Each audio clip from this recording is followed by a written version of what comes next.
Have you seen people traveling across East Africa touring on road? There is so much beauty to see, from open roads to nice scenery. Have you ever wondered what it takes to make such trips? Of course, you need some money to do it, but that's not the only thing. There are important documents that you need to seamlessly cross in and out of the land borders. I have traveled across East Africa via road on my motorcycle, covering about 5,000 kilometers in 1 month. These are the documents I used. I will start with the mandatory ones, then move to some that are important, but no authority will ask you about them. First, you will need to have your passport. For citizens of the East African countries or the East African community, you can get a temporary permit using your national ID if you don't have a passport. Check with the immigration department on how to go about getting either the passport or the temporary permit. Second, you will need to have a yellow fever vaccination card for most of the countries. Some, like Rwanda, aren't strict with it, but the rest will ask you for the yellow fever card at the borders. You can get vaccination at the borders at a slightly higher rate than what you typically get in any of the inland administration points. That's just about it for you as a person. Now, let's move to the documents covering your motorcycle or even car. First, you need a copy of your logbook. It's okay to present a copy and not the original one to the customs officers. A number of people who I have spoken with fear carrying the original one just in case they lose it. But I recommend carrying it as a backup. Sometimes authorities can be unpredictable, and having the original kept safely somewhere with you may just save you a lot of stress and possible extortion. Second thing is a COMESA insurance cover for your bike. This is basically an insurance cover like the one you have, but covers you beyond your country's borders. It extends to all countries that are member states of COMESA. You can get it from your local insurer or at the borders. You can check and see who provides a favorable rate and what works for you. Finally, you need your driving license. Of course, it needs to be active and up to date.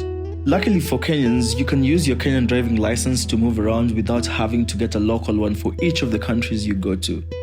If you have the international driving license provided by AA, then you should be fine for pretty much all countries even outside East Africa or even the COMESA region. Just that the international driving license is a bit costly to get, so just choose your local one. Okay, with everything I have talked about, you are pretty much good to go. But I have got a few more that no government authority will ask you about, but are important to have. The first one is a travel, medical, and evacuation cover for yourself. Amref Flying Doctors offers some packages that cover East Africa. You can check them out. And speaking of evacuation, it's important to have a plan in case your bike gets spoiled or stalls on the road during your trip. It's good to have a way to either bring it back home or transport it to a place where it can be repaired. For this, you will need some sort of a vehicle evacuation cover. Not so sure whether AA offers cross-border rescue services, but you can check them out because I know they offer that from within Kenya. Our final one isn't really a document, but is very important for communication. I'm talking about a local SIM card for each of the countries you visit. Alternatively, you can use eSIMs and roaming on your regular local line, though from experience, especially deep in countries like Tanzania, network will be an issue. So it is safer to use local SIMs as opposed to roaming or eSIMs. It's also cheaper that way and you can get them at the borders. One final pro tip.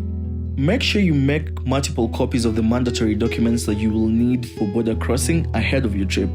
This will save you a lot of time and hassle at the borders, especially when traveling alone. It's not only expensive to do such things at the borders, but it is also very chaotic. Imagine leaving your bike and luggage with strangers just to go to a cyber cafe to make copies of your passport or logbook at ridiculously hiked prices. Don't be that person. Did I leave out anything? Please let us know in the comment section. I hope this helps you in preparing for your trip across East Africa. Check out a few videos I did about my trip, and please subscribe to support the channel. Stay safe, and I look forward to seeing you out there on the roads. Goodbye.